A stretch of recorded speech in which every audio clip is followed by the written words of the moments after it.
संदर्भात माहिती तुम्हाला एखाद्या खासगी प्रॉपर्टीवर किंवा एखाद्या घरावर बॅनर कधी लावायचा असेल परवानगी कंपल्सरीच आहे, पण मग ते आम्ही तुम्हाला देतो. त्याच्यामध्ये तुम्हाला काय करणं पडणार, तो जो मालक आहे त्या मालकाची तुम्हाला परवानगी देणं पडणार. त्या प्रॉपर्टीचं त्याच्या मालकी हक्काचा काहीतरी एखादा झेरॉक्स कागद जोडणं पडणार आणि त्या मालकाचं तुम्हाला संमतीपत्र देणं पडणार. तुम्ही या उमेदवारासाठी अशा प्रकारचं बॅनर लावण्याची या ठिकाणी परवानगी देत आहे म्हणून.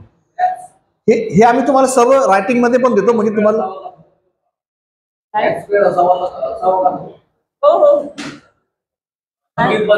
कोणता त्याच्यामध्ये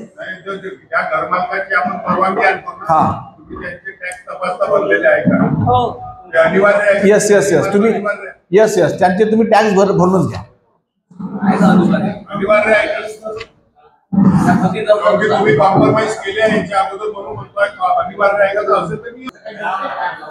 आपण करू समान तुमची शंका आम्ही करू. फक्त उमेदवार जे भरतात ना, उमेदवार मात्र थकबाकीदार असायला नको. हे तर कायद्यामध्ये कंपल्सरी आहे. उमेदवार थकबाकीदार नको, उमेदवार ठेकेदार नको,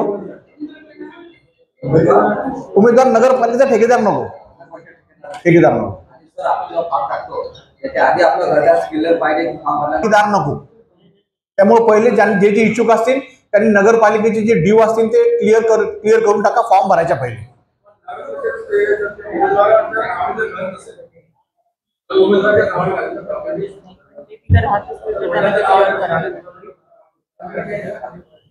वडिलाच्या नावानं घरे, मी त्या घरात राहतो आणि वडील डिफॉल्टर आहे, तर ही चालणार नाही. प्रॉपर्टी नाहीये पण मग आता प्रॉपर्टी नाही तर मग ते राहतात कुठं? ते जे पत्ता नाही, वडिलाच्या नावावर जरी असली तरी तुम्हाला त्याचा टॅक्स भरणं पडणार. तुम्ही ज्या ठिकाणी राहता त्या जागेला तुम्हाला टॅक्स भरणं पडणार. ते तुम्हाला थकबाकीदार नको. असं नाही चालणार की माझ्या वडिलाच्या नावानं घर आहे, ते डिफॉल्टर आहे, माझ्या नावानं घरच नाही आणि मी नगरपालिकेचा सदस्य बनणार आहे, असं नाही चालणार.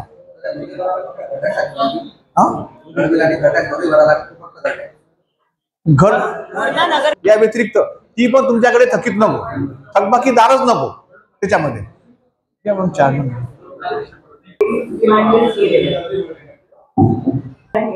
जसं शौचालय असल्याचं स्वयंसाक्षी प्रमाणपत्र जोडणे कंपल्सरी आहे. एक नादेय नगरपालिकेचं नादेय सर्टिफिकेट जोडणे कंपल्सरी आहे.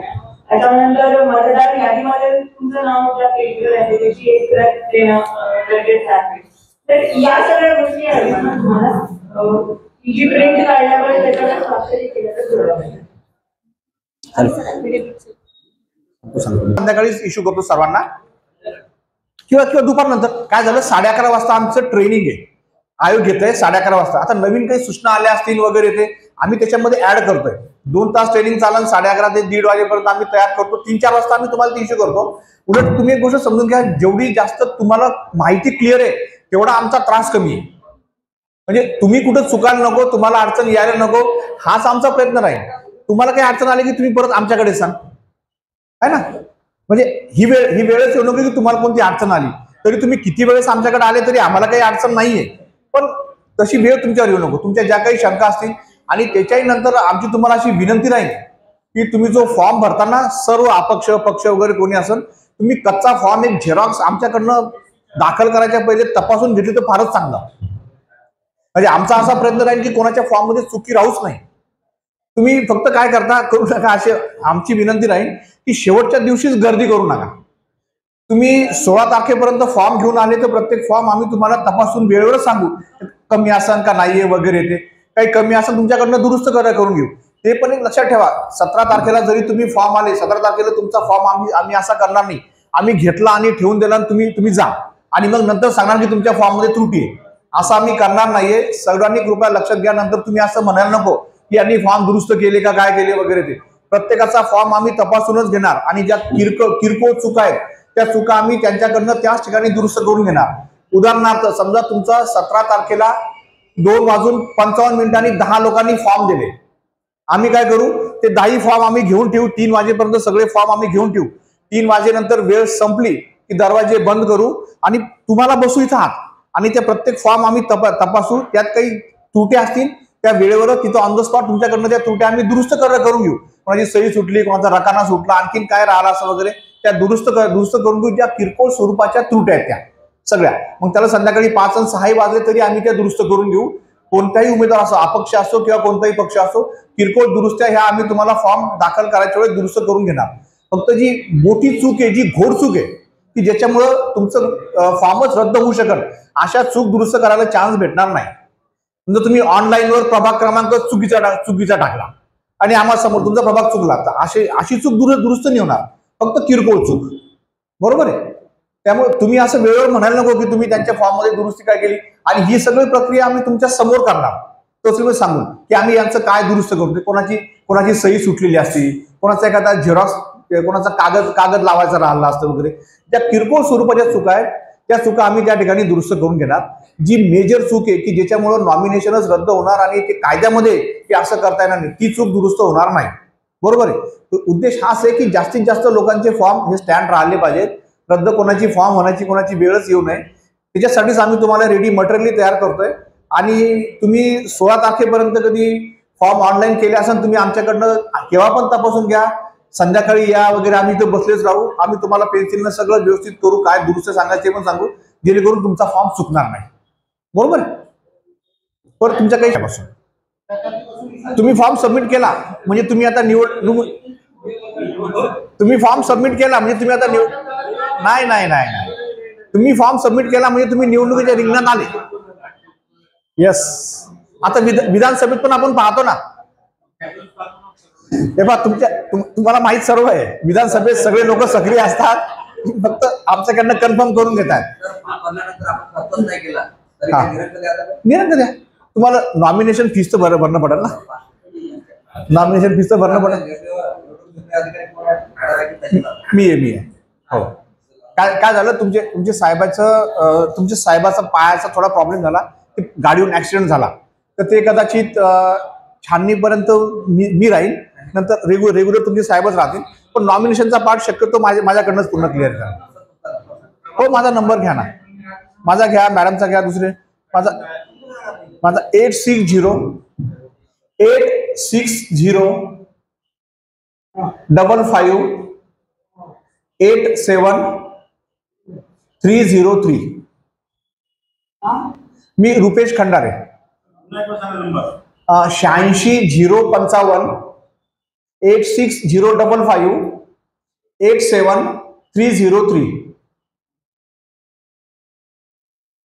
एखाद्या वेळेस जर का फोन मी रिसिव्ह नाही केला तर विनंती आहे की मला मेसेज टाका. आता पहा, मला याच्यात किमान 8 माझे मिस कॉल झालेत, 8 याच्यातली. आता हा 9वा मिस कॉल आहे. प्रत्येकच वेळेस फोन उचलता येत नाही, पण तुम्हाला कॉलबॅक मात्र मी 100% करीन. तुम्ही फक्त निवडणूक जरी मेसेज टाकला तर मी तुम्हाला कॉलबॅक करीन. ठीक आहे. तुमच्या शंका काय असतील विचारा मॅडम, आणि आम्ही तुमचं पूर्ण शंकेचं निरसन करायचा प्रयत्न करू या ठिकाणी. वर्षाच्या वय मतदार त्याची नोंदणी कशी करणार? नाही, पंचायत, विधानसभेत आणि लोकसभेप्रमाणे सध्या तरी नगरपालिके निवडणुकीमध्ये तशी सुविधा नाहीये. त्यांना पोलिंग बूथवरच आणणं पडणार. जर मीनवाईल आयोगाचे काही आदेश आले तर मग आम्ही तुम्हाला कळवू, पण मात्र प्रत्येकाला मतदानासाठी पोलिंग बूथवरच येणं पडणार. त्यांना पण पोलिंग बूथवरच आणावं, पोलिंग बूथवर आणणं पडणार. फक्त त्यांच्यासाठी रॅम्प आणि आपण व्हीलचेअरची सुविधा केली. आता त्याच्यामध्ये सांगा तुमचं मी सांगतो. हे पहा, आयोगानं सहाय्यकाला ज्या परवानग्या दिल्या आहेत त्या परवानग्या अपंगासाठी देण्यात येतील. उदाहरणार्थ एखादा आंधळ आहे तर तो त्याचा सहाय्यकाला घेऊ शकते. त्यानं सोबत्याच्या सहाय्यानं मतदान करणे ज्याला म्हणतात. आंधळ असन त्याला एक सोबती घेऊन त्या ठिकाणी देता येते. एखादा जर म्हातारा माणूस आहे, त्याचा हात पण त्याचा हालतोय, तो हातही पकडू शकत नाही वगैरे, काय आमच्या प्रेसाइडिंग ऑफिसर वाटलं की नाही, याला मतदान त्याच्या स्वतः एकट्याच्या भरोशावर करता येणं शक्य नाहीये, याला सोबती देणं आवश्यक आहे, तर तो त्याला सोबती देईल. म्हणजे जे आयोगाचे ज्या परवानग्या आहेत त्याच्यानुसार सोबती देण्याची तरतूद आहे, अपंगाला असो किंवा एखाद्या अतिशय वृद्ध माणसाला असो.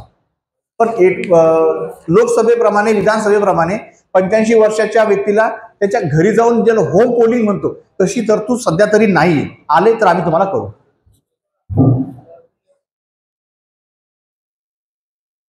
ठीक आहे. आणि तुम्ही जेवढ्या जास्त शंका आम्हाला विचारसाल मीनवाईल कोर्समध्ये, तेवढा आम्हाला आनंदच होईल. फक्त उद्देश हाच आहे की तुमच्याकडून चूक होऊ नये आणि तुमचा अर्ज खारिज होऊ नये. कारण आपण ही निवडणूक प्रक्रिया घेण्यासाठीच बसलेलो आहे, अर्ज भरून घेण्यासाठीच बसलेलो आहे. त्यामुळे आमचा उद्देश हाच राहील. त्यामुळे विनंती आहे की तुम्ही शेवटच्या दिवशीपर्यंत थांबू नका. एकूण मतदान केंद्र किती आहे? आपले 21 मतदान केंद्र आहेत. 21 20 अधिक 1. आणि प्रभाग निहाय मतदान प्रभाग निहाय मतदाराची संख्या आता आम्ही तुम्हाला प्रभाग निहाय मतदाराची यादी देतो, तर इतकं या ठिकाणी सांगणं हे नाहीये. आम्ही वाटल्यास आम्ही ते डिस्प्ले करतो या बूथवर इतके. तसं यादी तर पब्लिश केली, तुम्ही यादी पण पाहू शकता. एकूण मतदान मॅडम मतदान एकूण जे मतदार आहेत ते आपल्या पूर्ण नगर परिषदेमध्ये 18,124 आहे. पुरुष मतदान एक काम करा ना, बरं यांना सांगा. आणि मॅडम एक ना आपण असे डिस्प्ले करू प्रभाग 1 ज्याचे बूथ एवढे. आम्ही तुम्हाला चार्ट देतो, चार्ट देतो. मतदान केंद्र निहाय बूथ यादी जी असते कालच सुद्धा झालेली आहे आणि आपल्याकडे हार्ड कॉपी उपलब्ध आहे आणि एक लिंक मध्ये आमच्या वेळेसप्रमाणे आपण त्याची सगळ्यांना देतोय व्हॉट्सअपवरती वगैरे. आणि ही जी प्रभाग क्रमांक 1 मध्ये जी आहे वोटरची लोकसंख्या 1545 आहे, 2 मध्ये 1896 आहे, 3 मध्ये 1756 आहे, 4 मध्ये 1425 आहे, 5 मध्ये 1703 आहे, 6 मध्ये 1792 आहे, 7 मध्ये 1881 आहे, 8 मध्ये 1885 आहे, 9 मध्ये 2006 आहे आणि 10 मध्ये 2235 आहे. आणि टोटल बूथ संख्या आहे 21. आणि याच्यामध्ये जे मेल फिमेल आणि इतर आहेत ते पण मी तुम्हाला सांगतो. कोणत्या प्रकारात आहे? 3 बूथ 10 मध्ये आहे. बाकी ठिकाणी सर्व ठिकाणी 2-2 बूथच आहेत. याची आपण आपल्या नोटीस बोर्डवर पण प्रसिद्ध करतोय. 8,797 पुरुष मतदार आहे, स्त्री मतदार आहे 9,326 आणि इतर आहे 1. अशा पद्धतीने 18,124 आपले टोटल मतदार आहे. आणि याची संपूर्ण यादी आपण आपल्या डिस्प्ले बोर्डवर लावतोय आणि आपण ऑनलाईन पण देतोय. एक विनंती आहे की पत्रकारांची वेगळा बूथ तयार करायचा. माहिती पंचायत समिती जिल्हा परिषदचा एक बूथ आहे त्यांचा तयार आजच तयार करून येस पत्रकार लोकांचा यांची सगळ्यांची रायटिंग मध्ये सह्या घेतल्यात का पत्रकारांच्या? मोबाईल नंबर लिहून घ्या.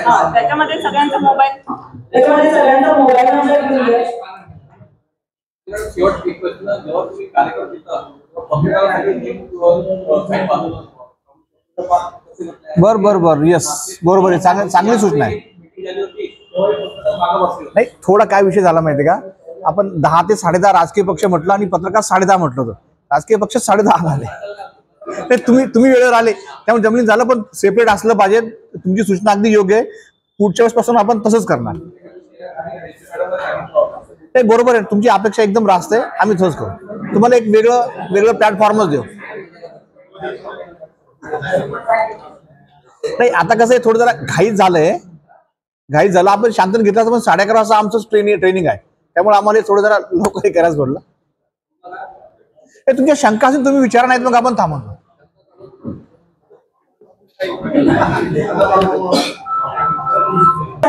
शंका नसेल तर आपण